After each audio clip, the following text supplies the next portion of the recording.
ধরে আমরা এই এনসিসি থানা এলাকার বিভিন্ন এলাকাতে রাত্রিকালীন বিয়ন্ড লিমিট টাইম 10টার পরে মাইক অনবরত লাউড স্পিকার হচ্ছিল, নয়েজ পলিউশন হচ্ছিল। সেই অনুযায়ী বিভিন্ন জায়গা থেকে আমরা রেড করে 3টি জায়গা থেকে আমরা বিভিন্ন বক্স, সাউন্ড সিস্টেম, অ্যাম্পলিফায়ার আমরা সিজ করে নিয়ে আসি। একটা সিজ করেছি আমরা এজিএমসি জিবি হসপিটালের হোস্টেল থেকে, একটা সিজ করেছি আমরা চানমারি থেকে পরিতোষ দাসের বাড়িতে চলছিল লাউড স্পিকার, আর একটা সিজ করেছি আমরা এই বরজলা থেকে।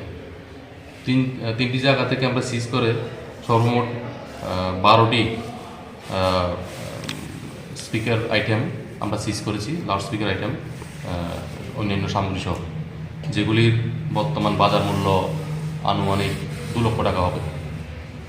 তো এগুলি আমরা সিজ করার পরে এখন আমরা থানাতে নিয়ে এসেছি।